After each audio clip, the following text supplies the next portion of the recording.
Good evening. Welcome to tonight's driver's ed class. Hope you had a great day. I'm sure that you're probably counting the days down till school starts. But the nice thing about driver's ed, we're going to probably be about 4 weeks in at that point when school starts. So we're on the home stretch when school starts, so hopefully it won't be that much of a drain to do all your work. So tonight's class is on communication, vision, and turning. It is a heavy night of notes, so make sure you have note paper and something to write with. Now, last night's class, we talked a little bit about licensing, titling and registration of your vehicle, so hopefully that answered a lot of questions about ownership, about getting your license. If you have any questions, remember, I'm trying to make this as interactive as possible. It's not quite like Zoom, so please post your questions on the comment box on YouTube, and I'll try to answer them either live. There is a delay. I think when I ask a question, from the time that you hear it, answer it, and I get it back, I think it's like over a minute. I think it's a minute or two. So it's a huge, that's a huge delay.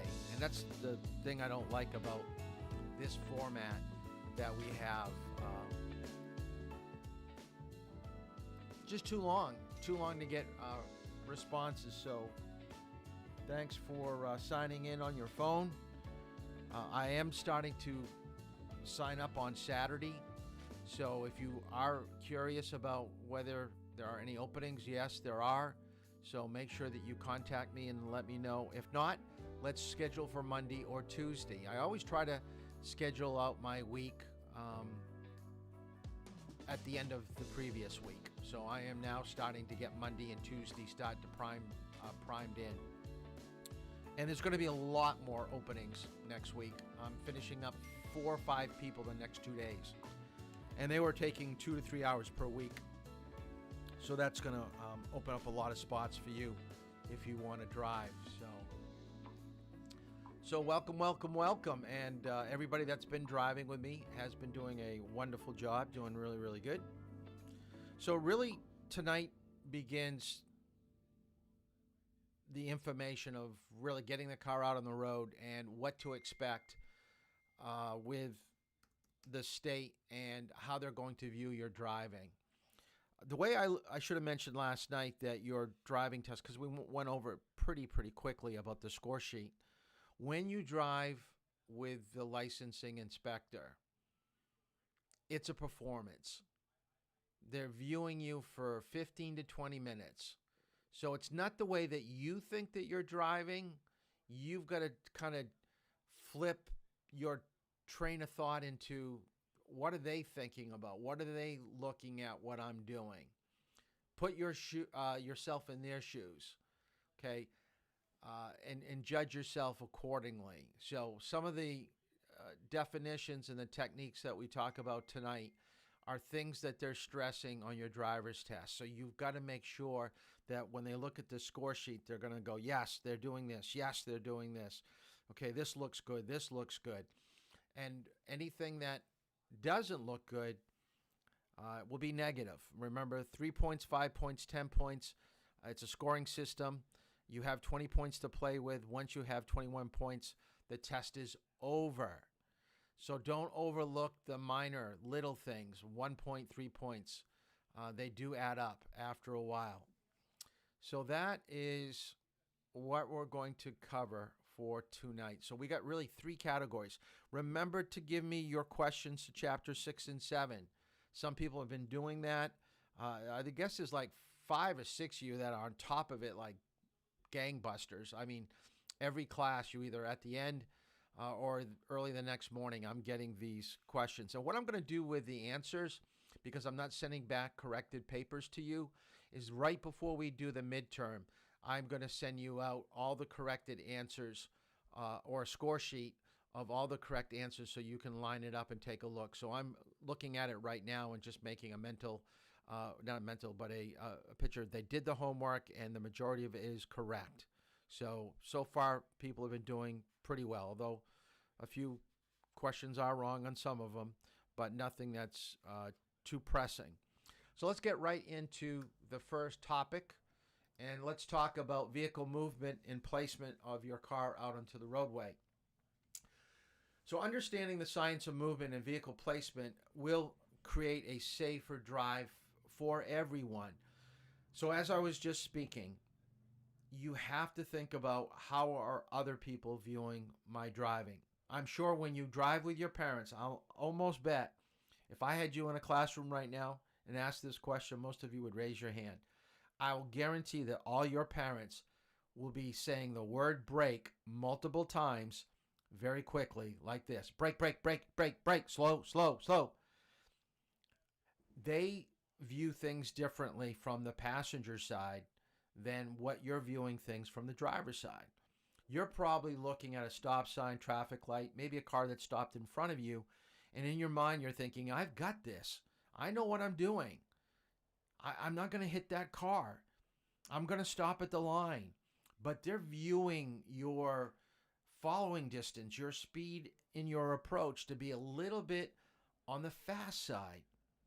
So my word of caution to you is to drive on your driving exam like you're driving a limousine for hire. You're a hired hand to be a driver. So that means that you're thinking about getting that person to where they need to go safely, smoothly, without any issues inside the vehicle. Because a lot of times when people rent out a limousine, there's a lot of things going on. Eating, there's communicating, there's talking on the phone, maybe doing some business work. So just think of your driving as being a hired hand to get someone to where they want to go. Now, here are three terms. I told you tonight's going to be a heavy night on terms. So pitch, roll, and yaw. Pitch, I think I've already talked about this when we were talking about braking. It's the vehicle's weight to the front or the rear of the car that goes forward or backwards. So when you're braking, it's pitching forward. When you're accelerating too quickly, you're pitching backwards. If you were in a manual transmission and you pop the clutch, you're pitching backwards. You don't want a lot of pitch. The pitch should be minor, very subtle. We talked about the limousine stop. That is what you're aiming for. So brake early, let up on the brake a little bit, and then ease up to that line. Remember, they're going to view your stopping, meaning your front bumper, at the stop line. If there is no stop line, at the sign. If you can't see after that, we'll talk more about that later today, but after that, inch up. That is called safety stops. And you want to do safety stops, especially in the wintertime when snowbankings, and even in the summertime with bushes that are blocking your view. Now, roll is when the vehicle weight shifts from side to side. The best example I can give you is a off-ramp on a highway. If you take that off-ramp too fast, and there's usually quite a bend to an off-ramp, the car is going to kind of lean to one side. That is roll. If you take a traffic circle in Durham, Lee, Portsmouth, there's going to be some roll to a vehicle. Now, yaw is when the vehicle's rear tire shifts to one side. The best way that I could explain this is if you take a look, if the manual is a vehicle. So right now, let me just kind of put it up to the camera. Right now, it's pretty level. Now, I'm going to lift it up in the back. Can you see how you see more of the manual's cover? Okay, now I'm going to tip it to one corner. That's yaw. Yaw is when one side lifts up higher and the opposite side is lower. So what I'm doing right here is going into a turn. So this side is digging into the turn. The back of the vehicle is lifting up and coming out of the turn. And this is the beginning of a vehicle that is going to spin around, to do 360s. So in the winter time, if your car is spinning out, it's probably the beginning of yaw. That the back end is lifting up on one side, the front end is digging down, trying to grip the road, and then the middle part of your car, so if you were to drill a hole right down the middle, okay, your car is spinning on that axis. The back end of it's going to spin around. And that's the best definition that I can give you on yaw. So here's the definition of pitch, or examples of what would happen or why pitch happens. It's usually a sign of an inexperienced driver. They're not used to the vehicle or they're not used to driving. Sometimes it could be a sign of aggression or road rage, where you're hitting the accelerator too hard. The back end, as you can see from the top vehicle, okay, it's lifting up in the front. That's acceleration, popping the clutch. But you want to make it very, very subtle. And most of the terms under these pictures, light acceleration, progressive acceleration, threshold braking, trail braking, control braking, all these terms we've already had in class. So make sure that you're familiar with that on a test. So that's pitch. There's an example of roll. And I would, in my notes, put down the major reason why your car is going to roll. And when the car is rolling or starting to lean more aggressively to one side, especially at the beginning of a turn, it's going to always push you out of the turn. So write that down. Roll is usually a speed problem. It can be where the road design is such that makes the vehicle tip to one side more than others. And then it could be weather, meaning that the road is a little bit slippery. Traction control has just taken control of your vehicle, and now there's going to be a slight movement of your vehicle to the left, to the right, depending on what tires are getting all the power. Let's kind of skip back to the term road design. What I want you to write down, two different terms. One is crowned roadway, and the other term is banked roadway. And let me get out my whiteboard, and I'll show you what crowned roadway would look like. So let me just wipe this up.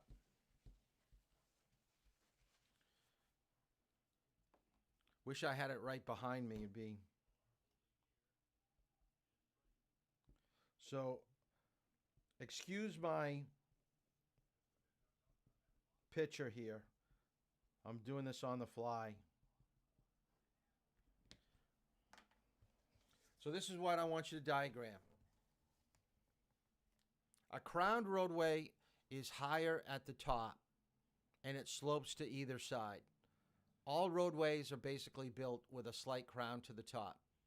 Now, there are two reasons why we build our roads higher at the double yellow line and sloping off to the right. One is for drainage. Okay, when water, it will pool off to the side. And the other is that notice that it's pushing you off towards the right slightly. If you were to let go of the wheel, not that I would recommend this, which way would you want the car to go? Would you want your car to start to go into oncoming traffic? Or if you were to let go of the brake for a moment, would you want your car to go off to the soft shoulder?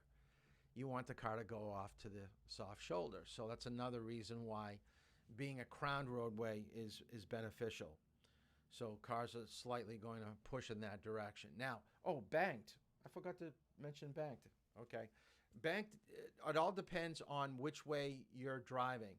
So this is actually a roadway that is banked for a left-hand turn.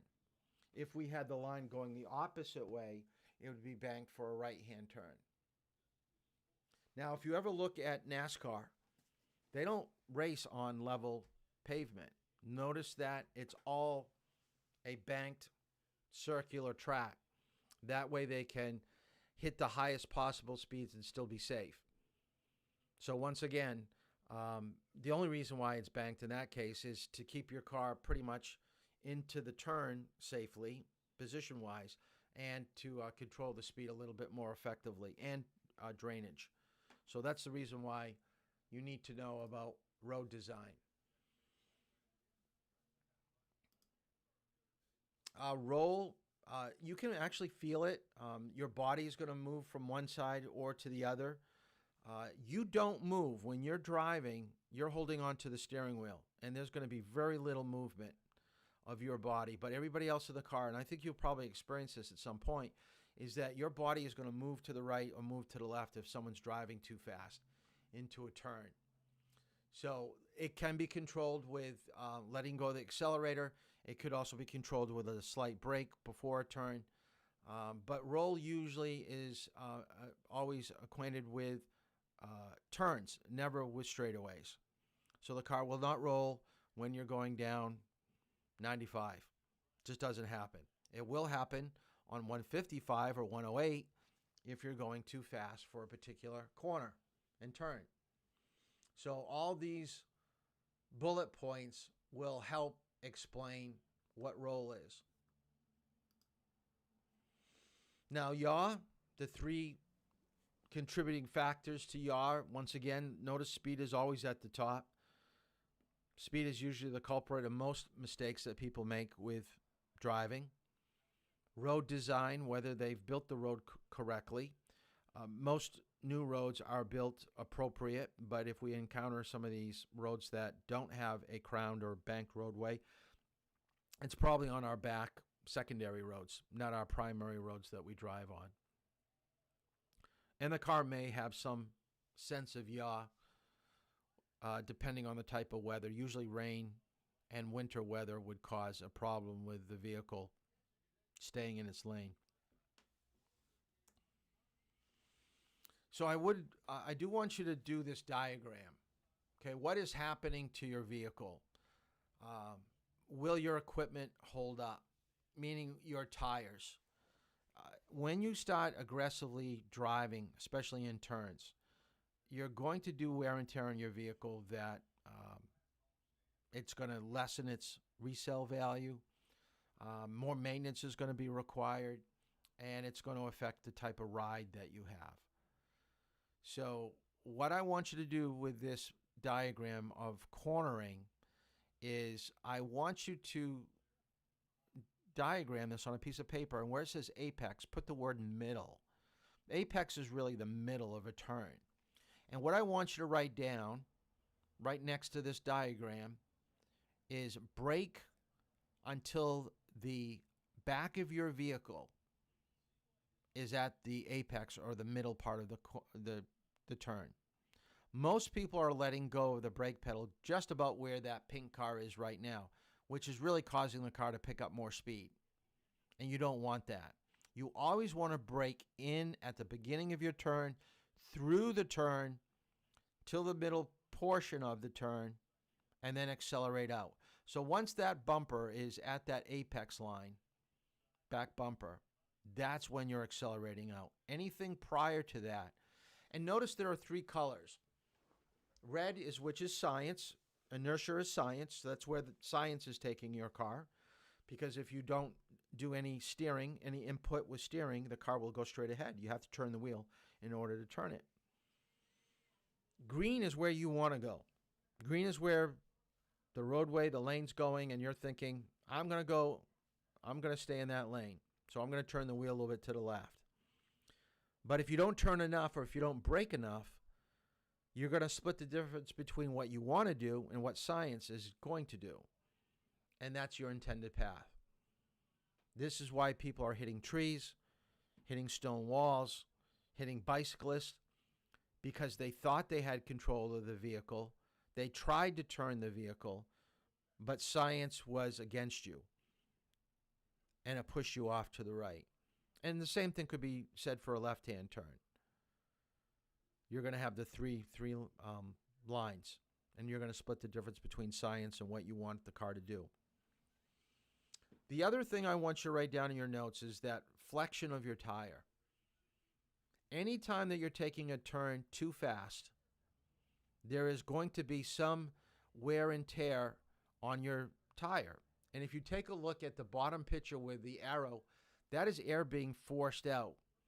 Your tire is held on a rim, and there's a seal that's keeping the rubber part to the rim. But when you're stretching or flexing the tire, there's going to be slow leaks in that adhesion of your tire to the rim, and air is going to escape. If you've got any experience with bicycle tires, you know what I'm talking about. That rubber, has to go up against the side of your rim. If it doesn't, your tire's not going to take hold, and it's not going to hold air. And also remember that any wear and tear on your tire creates heat. And more heat to rubber breaks down the properties of rubber. And the quality of your tire is going to be lessened. This is why people have blowouts. This is why there's cuts and bulges in tires, because we're putting too much pressure on those sidewalls by taking turns way, way too fast. And sometimes when you curb, when you drive, that's not good either. And curbing is when you take a turn and the side of your tire hits the curb at usually 25, 30, 40 miles per hour. Not very good for your tire. That can ruin a tire too.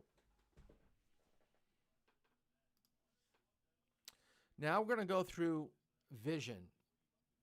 What I want you to write down is target. And this is part of the New Hampshire Driver's Ed curriculum. I'm just going to highlight. I took out some of the pictures, and I just want to show you basically. It's really kind of lengthy. I don't think that we quite need to have it this much. So I just want to explain what they're trying to say here is that don't look to the front of your vehicle to drive. You should be looking further down the road. The further you look, and write down in your notes, 20 to 30 seconds is what we want for a lead down the roadway for picking up information. And if you're looking way down the road, 20, 30 seconds, if you take a look at your steering wheel, and if your steering wheel was the face of a clock, 12 o'clock would be aiming your car towards where you're steering. So aiming 12 o'clock down the road is really aiming towards a target. So find a fixed object. What are you aiming for? Are you going down the roadway positioned in your lane? They are very particular on your driving test, your lane position.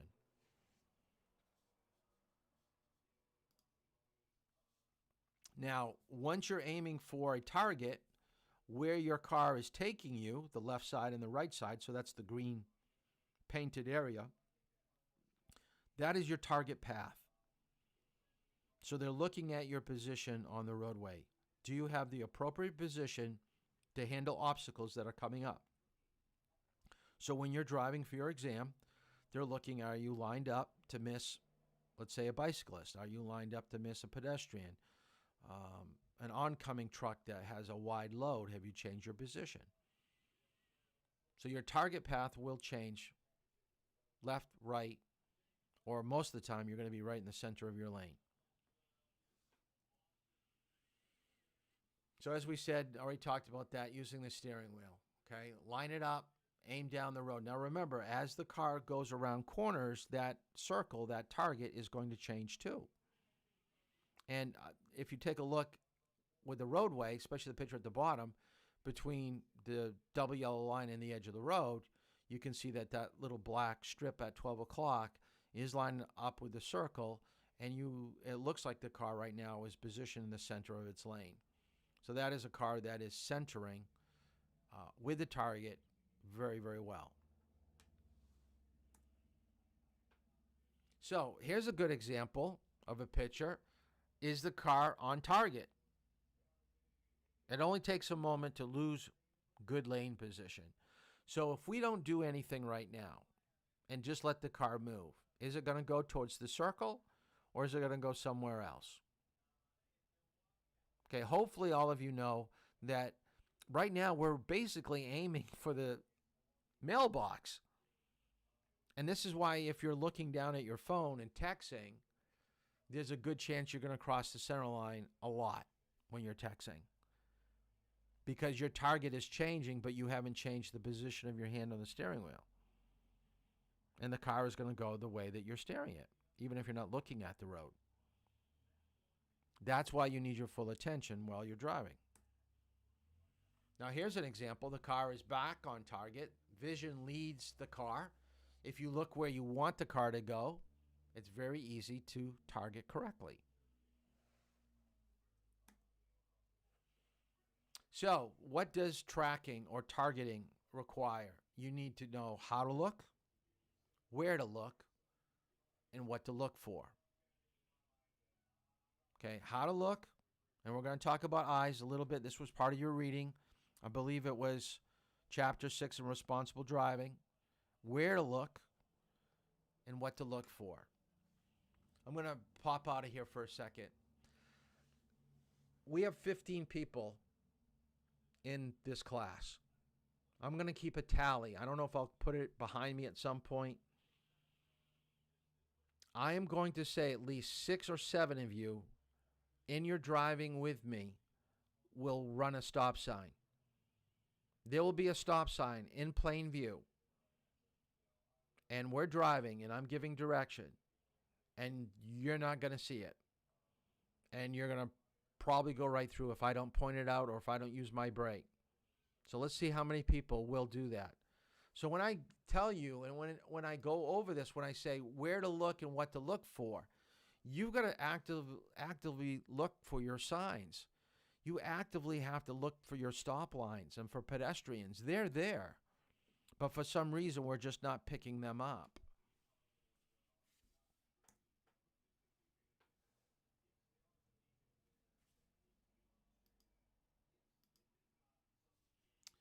Now, careful when making a lane change. So when you're targeting, so when you turn your head to look in your rear view, side view mirror, or over your shoulder on a lane change, you're not looking at the front of the vehicle anymore. So you basically have to keep your hands in a still position while you're making these checks.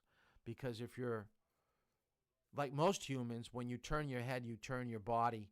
And with a turned body, your hands go with the body, and the car is going to start drifting. So try to focus your target in your lane. Right now, we have nobody in front of us. All the vehicles that we see in this picture are in the right lane. So if we do want to make a right-hand turn here, we want to kind of lock in our lane, look down the road at a target, and kind of do a mental picture of it, and kind of remember that and keep our hands still while we check in our rear view mirror, side view mirror, over our shoulder. And then when it looks like it's clear, there's nobody we're going to run off the road here, then we're going to turn to the right slightly and let the car slide over to the lane. Most people that I drive with, when we start learning lane changes, don't keep their hands still. It's one of the hardest things to do. And people kind of, I think, don't laugh outwardly, but when I tell them, this is usually our 4th lesson out driving, that lane changes is one of the hardest things to do. And a lane change and a merge on a highway are relatively like cousins. They're really related. They're one and the same. And I think merging's even more difficult than a lane change because you're running out of pavement, out of a lane. A lane change, the worst thing is you just keep going in your lane. No one lets you in. You can wait for a long time to make a lane change. A merge, you're kind of stuck with whatever the length of the ramp is. The majority of crashes happen when people don't see a problem and they don't have necessary time or space to effectively solve a problem. Now, there are what we call, there's 2 terms here, LOSPOT. It's not an acronym. Could be. I'm trying to think of what the word is when you use the first letter of each word. Well, anyways, so write this down, LOSPOT. LOS stands for line of sight. POT is path of travel. These are terms that are used throughout driver's ed. I don't know if they would put this on your driver's test, but I want to give it to you anyway so you basically won't totally freak out if they give it to you. So LOS, line of sight, POT is path of travel.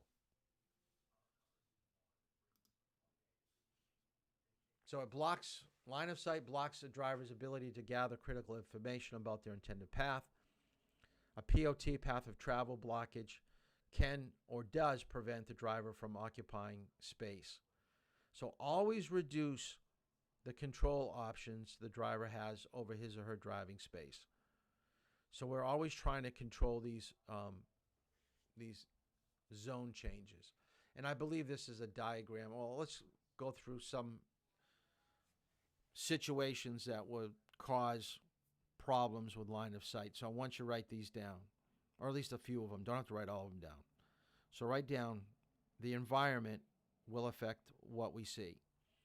We know weather does. We know snow in the windshield, ice, fog, hills, curves, intersections.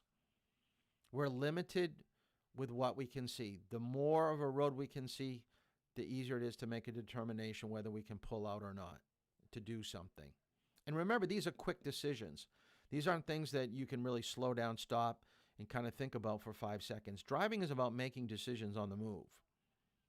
So the more vision we have translates the more space and time we have to figure out what to do. And you always want more time rather than less time. Buildings, bridges, and fences, those are all man-made. A lot of times when they're making buildings, I swear they don't think about how it affects us as drivers. And then, of course, these can be controlled: trees, bushes, signs, and billboards. I think the few of you that have been driving with me lately, you know how much I hate down at the bottom of Madbury Road, that little island that's got the tall bush. It almost looks like it should be at the seashore or whatever. You can't see anything. You can actually lose a whole vehicle coming down the hill from the post office. You have no clue whether it has its directional on or not. Very difficult to figure out what to do in that situation. So my word of caution to you is always assume the driver is doing the worst thing, which would be turning to go around in towards town. So never try to cut in front of a car thinking it was going straight when it's actually turning at that intersection there. Other vehicles. I don't know who I was driving with. I think it was someone from this class. We had a large Ford F-150 pull up right side by side with us. We're trying to make a right-hand turn. We're in the right lane. There was a left lane that's turning left. Pulls up right beside us. All of a sudden, now we can't see. We can't do anything until they move. Very, very common. And by the way, the only time that I've been hit seriously by anybody was when a car tried to come out from Saxby's, right where Hop and Grind is, that there were parked cars. I couldn't see them between the parked cars. They couldn't see me. And that, of course, is just an accident waiting to happen. And that's how we got T-boned.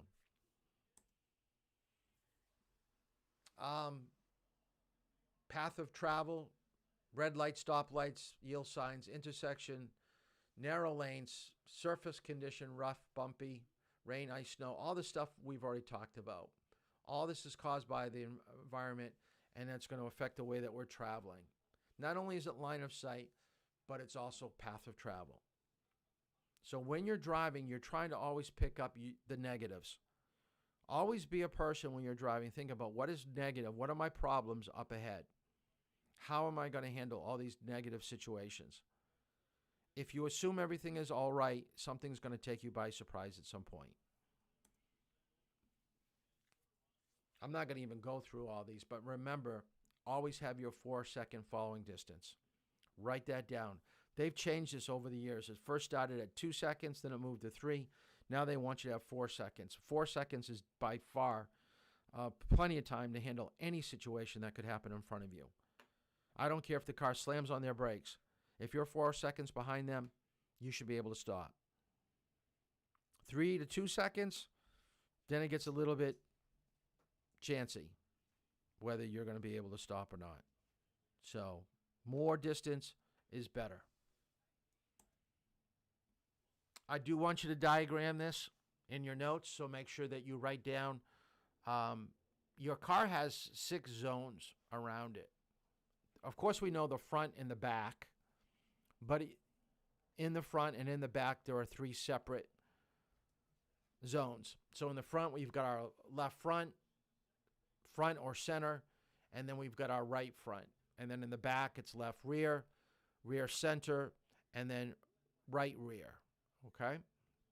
So anytime, and what I want you to write down in your notes, anytime you find a car that is entering one of those zone areas, there should be mentally a red light going off in your head. Someone's getting too close. I've got to do something. I got to speed up. I've got to slow down. I've got to move to the right a little bit. I've got to move to the left a little bit. This is your comfort area. This is your cushion. Anytime people gets into your driving personal space, you've got to do something to make it better. Now, within your lane, and I don't know if I've got it on the next slide or not. Let's see. No, it's not. So I'm gonna diagram it out. Within the front of your car, there are basically 5 areas. So I'm gonna do it on the whiteboard, and then I'm gonna show it to you, and then I want you to write it down.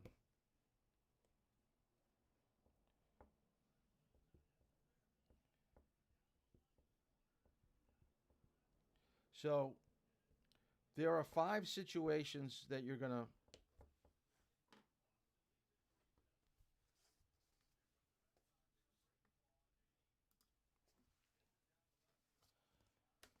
so draw this, okay? So there's 5 positions. This is where you're normally going to drive.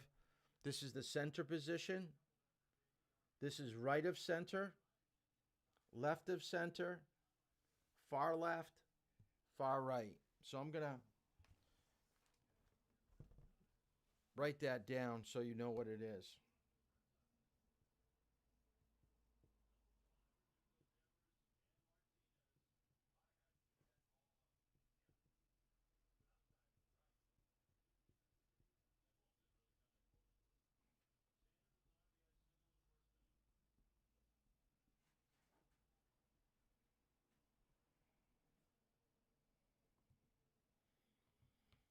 So I'll just put this up for a minute. So far left, left of center, center, right of center, far right. So when you're driving, depending on what you're doing, you're going to probably 85% of the time be in the center. Why would you go left of center? Could be a bicyclist, could be a pothole. But what I want you to write down, the 2 main reasons you're going to go left of center or right of center is when you're preparing to make a left turn or right turn. Never make a turn from the center position. Okay, write that down. Never make a turn from the center position. Cars need to get around you. Okay, they're not going to be able to do that when you're in the center position. So left of center when you make a left turn, right of center when you're making a right turn. Far right could be somebody that is crossing the center line and you're just trying to get away from them. Far left could be a,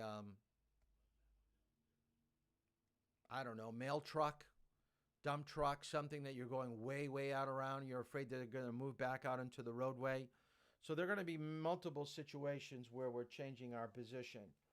So don't be surprised when you drive with me. I will say, go far right, go left of center. So I'm going to use this terminology now that we've had this class more often when we drive. When you go for your driving test, they won't say that. The state has actually used numbers like lane position 1, lane position 2, 3, 4, and 5. I'd rather have a direction associated with the position because I've had students that have had problems with left and right.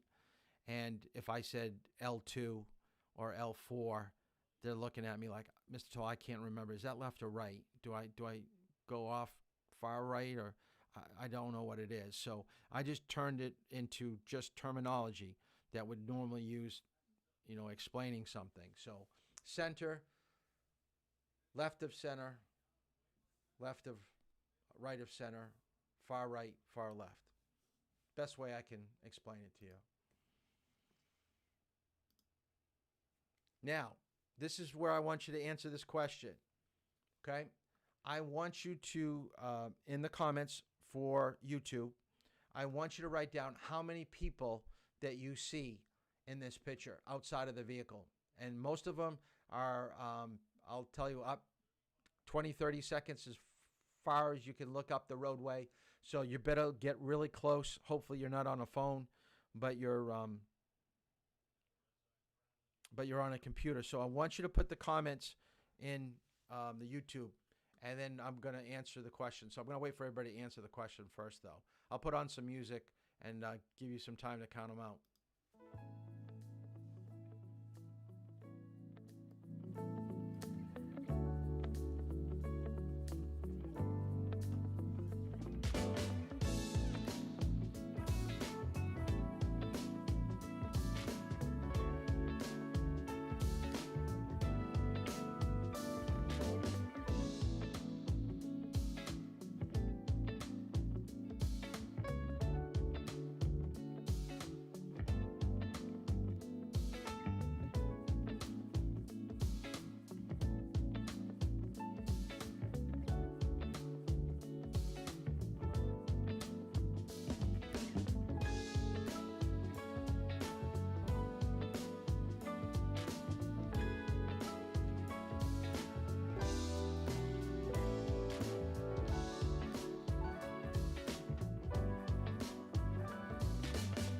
Okay, you guys are doing good. Nice. Actually, you guys, we've got a winner. We've got a winner. Whoever is Willis Football. Whoever Willis Football or Will's Football. You are correct. There are 7. There are 7 people outside. The one that most people are missing is if you take a look at the sidewalk up at the top. We're going to, let's look at the yellow sign. There's a person off to the right. There are 3 people up at the top of the road. Then there's one over on the left. So we've got 5. So there's 5 in front of us. Then there are 2 people to the far left. There's a guy walking to the door, and the door is open. If you take a look at the door being open, he's reaching to the ladder up top. So there's actually 7 people. So whoever Will's Football, good job.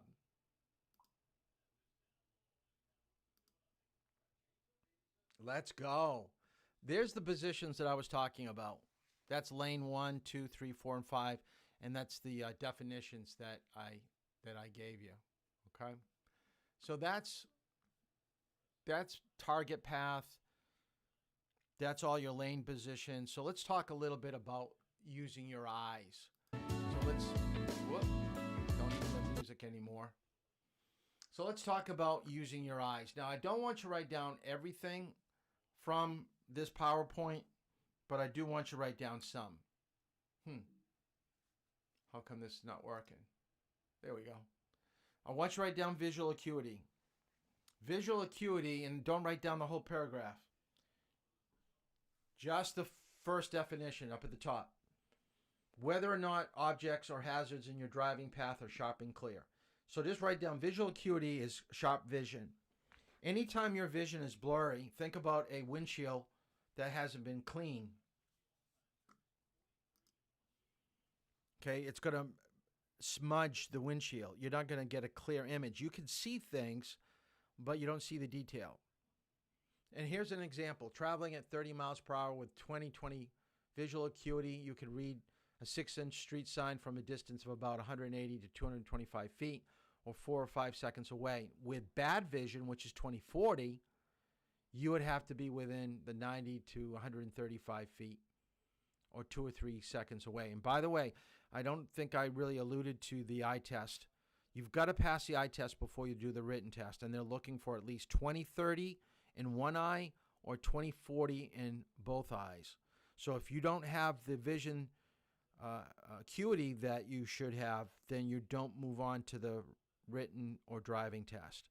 So make sure, and usually in class, I would give you an eye test just to see who's got possibly some vision problems. They asked me to do that, but now that we're not in class, I don't have to do it.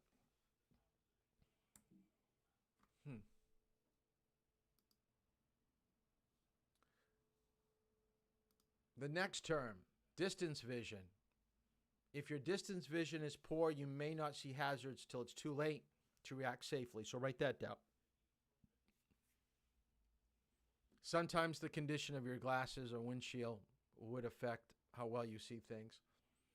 And really, when you think about it, if you can't see well and you're going too fast and you're a little bit of a risky drivers usually make unreliable decisions, and it's usually going to end up in a bad thing. It's not going to happen out well. So really a lot of negative things, bad vision, bad speed, bad decision making. Notice everything's bad, bad, bad, bad. Well, guess what the outcome's going to be? It's going to be bad. All right? So have good vision with good speed, good decision making, and your outcome will be good. Kind of simple. Just kind of works that way. Now, depth perception, I want you to write this one. It's really important with driving, and a lot of students don't have very good depth perception. It's to judge relative distance of objects correctly. Really need this when you're passing cars. This is why in the side mirrors, I still want you to see a little bit of the side of the vehicle when you have your side mirror adjusted, because it gives you that relationship between your car and the cars that are coming up beside you. Having a following distance, the 4 seconds, that's a depth perception situation. Pulling out into traffic, that is depth perception. Knowing where you are in relationship to your stop line, that is depth perception. Okay, we're going to have a little bit of a activity here. So I'm going to show you a picture. Notice I have in bold type here, says what you focus on is what you see. So what I want you to do, just like we did with how many people were in the picture, I want you to write down now everything that you see in this picture, all right?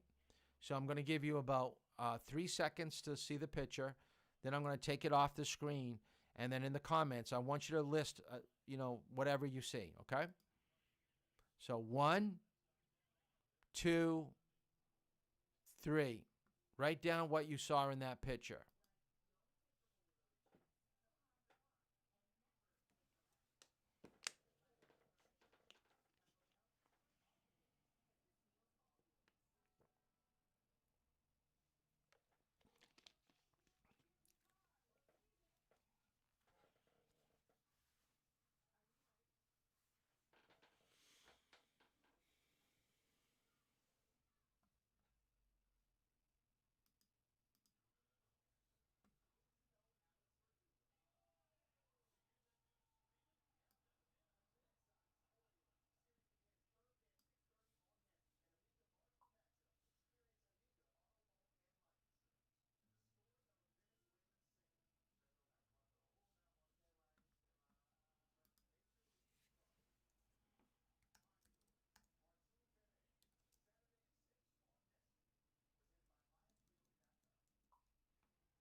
I guess the camera that I was using for the beginning of our class has gone out, so I have to switch to the computer screen.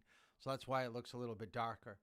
But I like the examples that everybody gave me, but it really wasn't a picture of a lake, people, trees. The picture that I showed you was actually a picture of a baby. Let me throw it up here again. Watch this. This is a picture of a baby. If you look up near the tree, up above where the couple is, that's the legs and the feet. Right above the couple is the belly. Up near the branches is the hands. Then you've got the nose and the mouth and the eyes, and the forehead is way over on the left. That is a picture of a baby, and everything else was to get your attention away from what the real picture was. Driving is almost the same thing. We see the yellow line, the white line. We know where to put our car on the road, and we think we're driving well.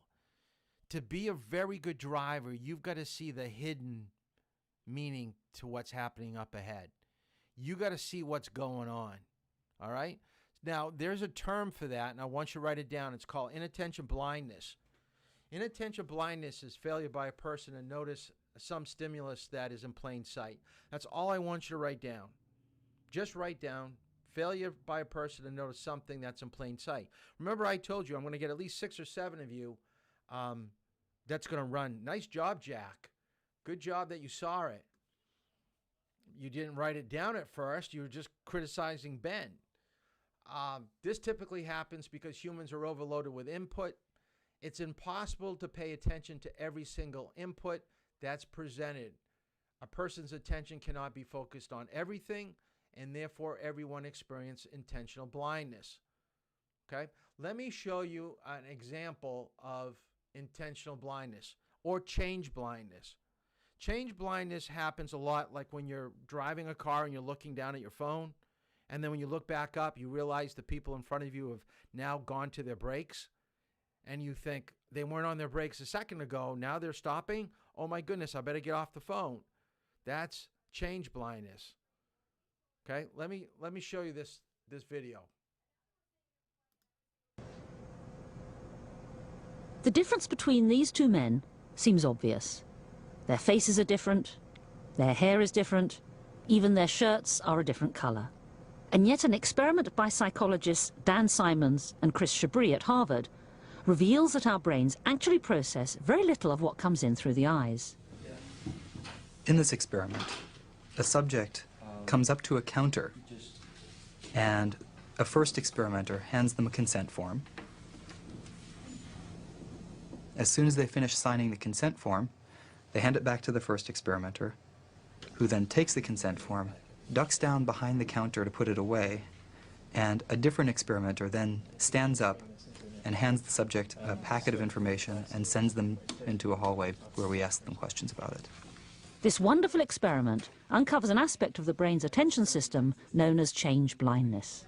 Change blindness is the idea that we often miss large changes to our visual world from one view to the next. We're often not able to see large changes that would appear to be perfectly obvious to somebody who knows they're going to happen. And incredibly, in 75% of cases, the subjects don't notice a thing. The lady who took me up here, she opened the door for me and told me to walk over to the desk. This form. All right. I think there was a sign that said experiment. And a man there gave me a form to sign. There was the guy standing under a big sign that said experiment. And to my left, there was like a pot with some dirt in it and some plastic containers. Is it the fifth? Yes. Oh, I filled out a form. Okay. Right. This form. How long would it be about before And I asked him how long it would take. He said about 10, 15 minutes or so. I guess I have the time to do that. Did you notice anything unusual at all after you signed the consent form? I just signed it, and I didn't even pay attention to anything that was written on it. Okay. Yeah. After you handed it back to him, did you notice anything unusual happen at all? If you could just take this into the next room. No, I probably wasn't even looking that direction. I probably turned and looked towards the clear door. I saw some people there. Okay. Then I turned back and looked at him for a second. Okay. Did you notice anything unusual at all after you signed the consent form? No. This is only going to take 5 or 10 minutes. Yeah, Okay. it'll be real short. Okay. The person who stood up was actually a different person. Okay. I gather you didn't notice that that was different? No. A different person actually stood up and handed you this form and sent you out toward me. I gather from your action you didn't notice that? No. Okay. Don't feel bad about that. Actually, most of the time, we find about 75% of people don't notice. You serious? Yeah. The person who stood up with the packet was actually a different person Wow. than the first person. That is incredible. So I gather you didn't see it then. I didn't catch that, no. Okay. What's really interesting is that some people notice these changes and other people don't notice these changes. Okay, if you could just take this. And we really don't yet have a good idea Take that and go into what separates those people who don't from those people who do. It might be that there are individual differences and some people are better able to detect these sorts of changes. But it's also possible that it's just coincidence, that the people who noticed it just happened to be focusing on a feature that changed.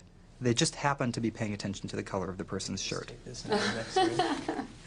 And the people who failed to notice it just happened to be paying attention to something. Okay, so we're going to do another little activity here. So you know what we're looking for? We're looking for change blindness, okay? Picking up. Now, you're probably laughing at the video. How could someone not know that it was someone different behind the table? How could someone duck down below and then get back up and you not know? They look different. You can tell, but yet people don't. All right, so here we go. Here's another activity. You've got to write down how many things change, all right? So let's see how good you are.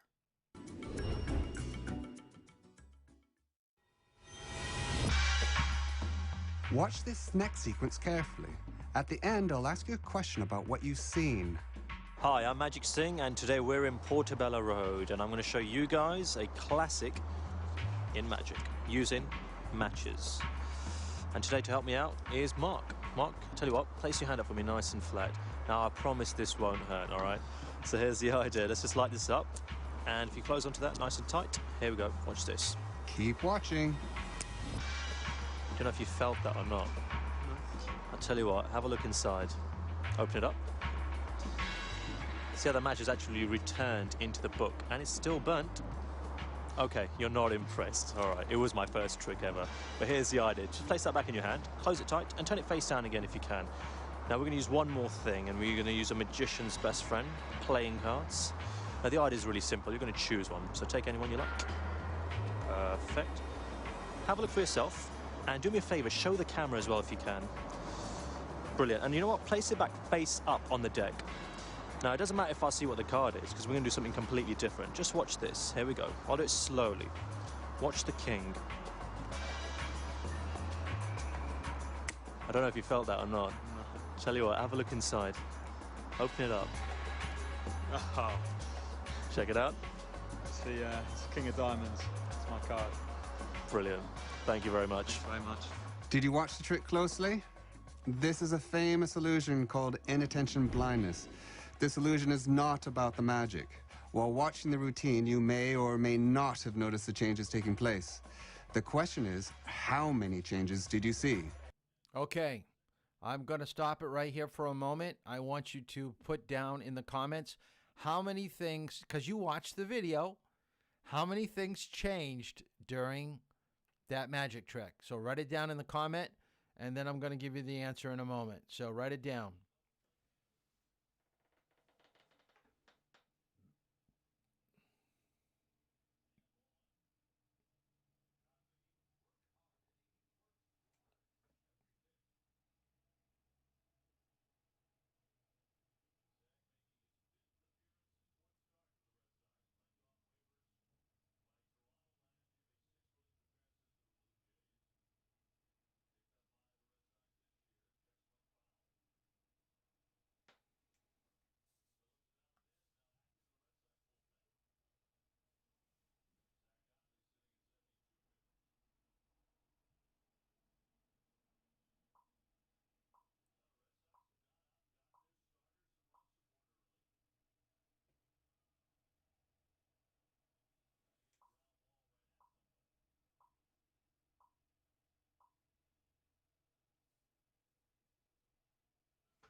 Okay, Nadia, Hannah, and Ben.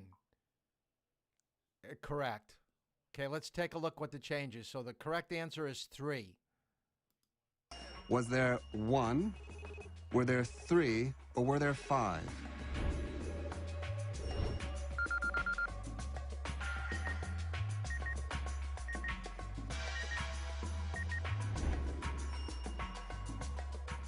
The answer is there were 3 changes. The first change was the red hanky to a green one. The second was his shirt swapping to a t-shirt. The last was his assistant becoming a completely different person. How many did you see? So why is it that you didn't see these big changes? And the reason is that the brain receives so much information on its eyes that you can't see everything simultaneously. So instead it picks and chooses according to what it thinks is important. If you change something that it doesn't think is important, you just literally don't see it. You can see how complicated this can actually be. We get fixed in looking at one thing and then something else changes. Now this does relate to driver's ed, because at one moment the light is green, the next moment it's yellow or red. So if we take our focus away from what we're looking at, something is going to change. Something it's either going to wasn't there will now be there, or something was there and now it's not there.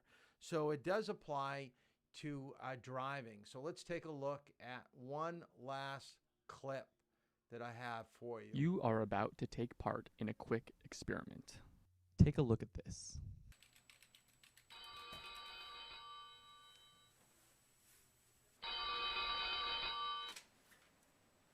Okay, now, did you happen to notice anything odd?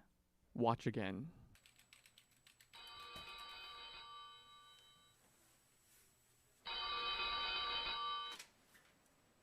See any changes?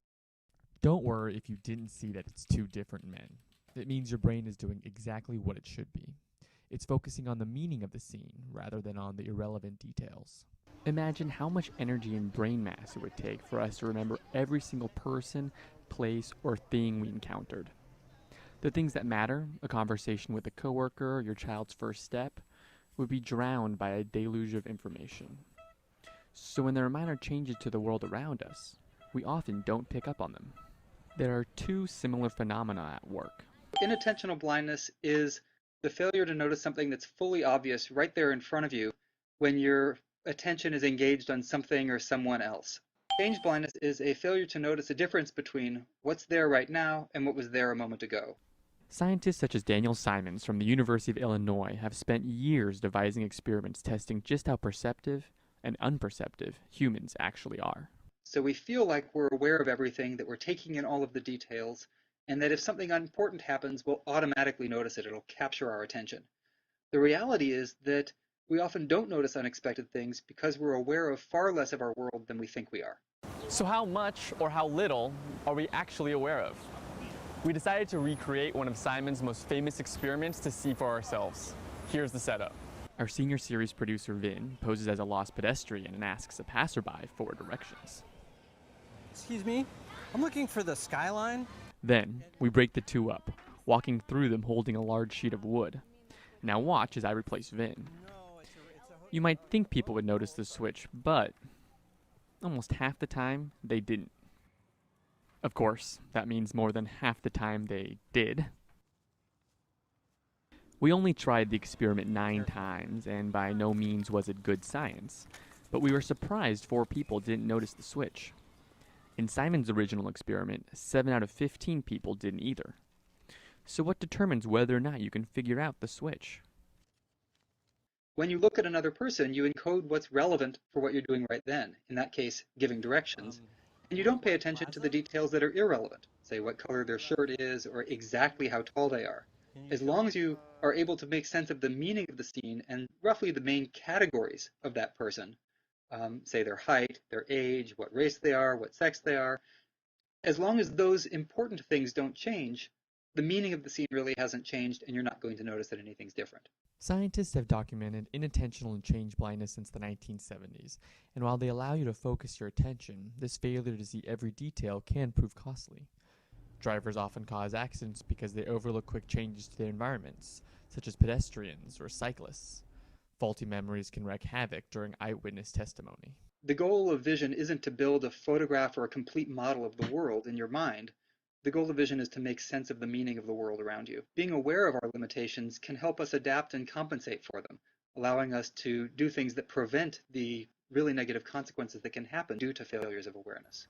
For example, Simons thinks that people might be willing to put away their cell phone when driving if they just understood the limits to their attention. Juries might realize that eyewitness testimony is far from ideal. And the next time you and a friend are fighting about the details of a past event, it's likely you're both wrong. Now that's something to remember. So I will tell you that all of you at some point in your driving will experience inattention blindness or change blindness, but we're going to try to learn how to minimize that the best possible way. And that's by taking away distractions inside the vehicle, turning music down very low, watch the conversations that take place in a car that could take your focus away, things that could be changing, and just focus our attention down the road. The further you're down the road, the more you're going to be able to stop putting things into place of what's going to happen or what's changing. Because if you're only looking straight down in front of the car 3 to 5 seconds, when you look away and look back up, you may not even remember what you originally saw. So these are some of the other ones. I gave you a small sampling of, this is a good one. I wish I still had this. I'll have to find this. This is one of my favorite ones. How many changes are in this little scenario here? But I couldn't dig it up for tonight. So let's kind of go through a few other terms. Peripheral vision. I think we've talked about this already. It's a 180-degree area. If you were to stick your arms out from side to side, like this, so anything that's moved to the front of your hands, okay, is going to be 180 degrees. All right, that's what our focus is when we're driving.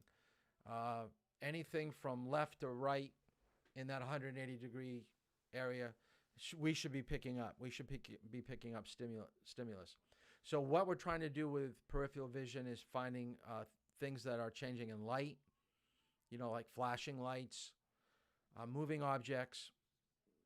All these things are what we pick up with peripheral vision. So scan. So when you turn your head, you're more apt to focus on the detail of something. So don't look straight ahead and say, I've got good peripheral vision. Peripheral vision is supposed to let us see that something's moving or something is shiny, something's a different color, and then we focus on it to get the detail that we want.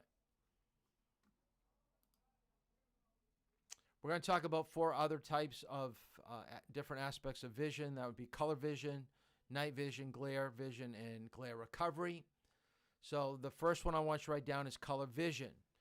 You must be able to recognize traffic light signals and pavement markings. We're going to get into this tomorrow because color in driver's ed is so important. The colors of our signs, the color of our traffic lines, it's universal from state to state and from country to country, that if we have a good grasp of what these colors mean, we can interpret what's on the sign, even if we're in a different state or a different country.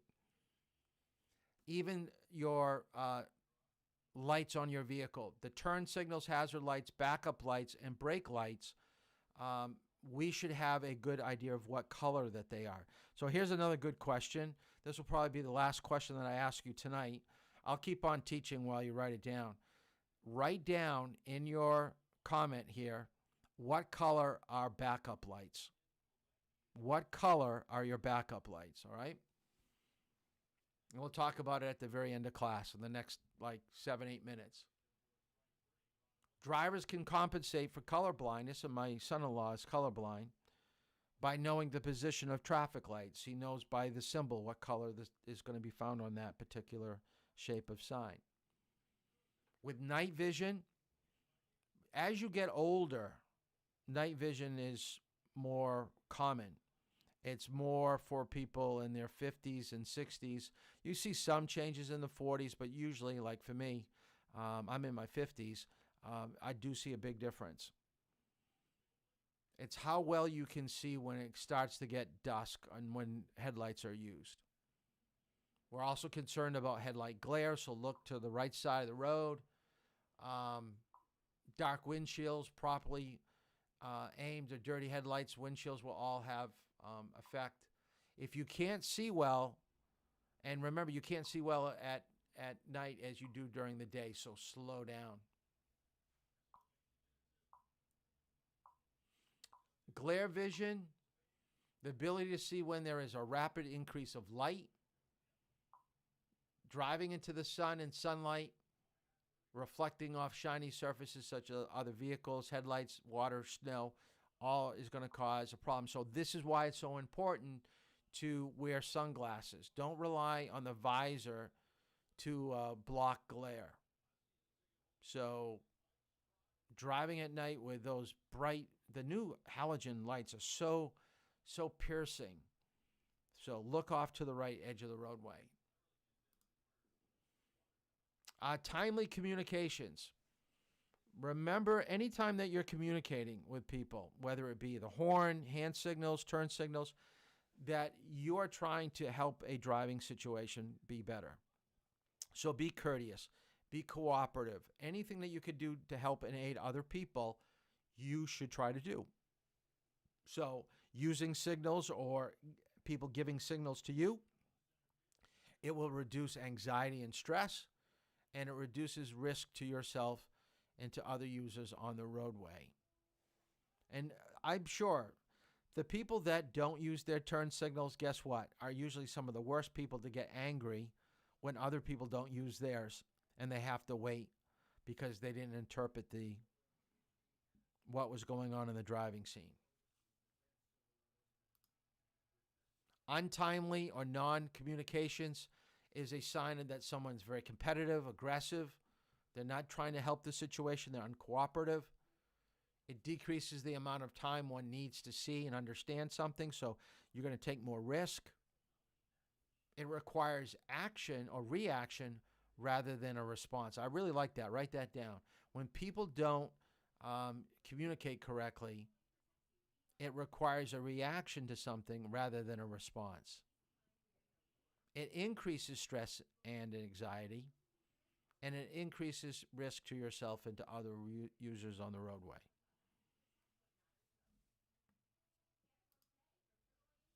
So how can we communicate? Headlights. Headlights help us to be seen. Okay? Even during the day, have your headlights on so people looking in their mirrors, they go, oh, there's a car behind me. Signal lights. Okay? And you should try to signal at least 5 seconds before you make your turn. Translates into about 100, 150 feet. In town, 500 feet on the highway. Brake lights. And by the way, half of you got it wrong. Half of you got it right. Everybody that answered first, it looks like we split the class right up in half. Everybody that responded first were all wrong. It is not red. Your backup lights are white. Your red lights in the back are your brake lights. You can't have brake lights and backup lights being the same color. They've got to be different. So reverse lights are white. They warn people you're backing up. Red lights, your brake lights, tell people that you're braking. The horn, when people can't see you, maybe they can hear you. If your turn signals break down, use your hand signals out the window. We were just talking about lane positioning. Left of center or right of center indicates you're making a left turn or a right turn. So we are communicating when we drive. The more we communicate, the better off we're going to be on the roadway. The easier it is going to drive with other people around you. And then speed, approaching a turn, curve, a hill, we know slow speeds will communicate what you're doing.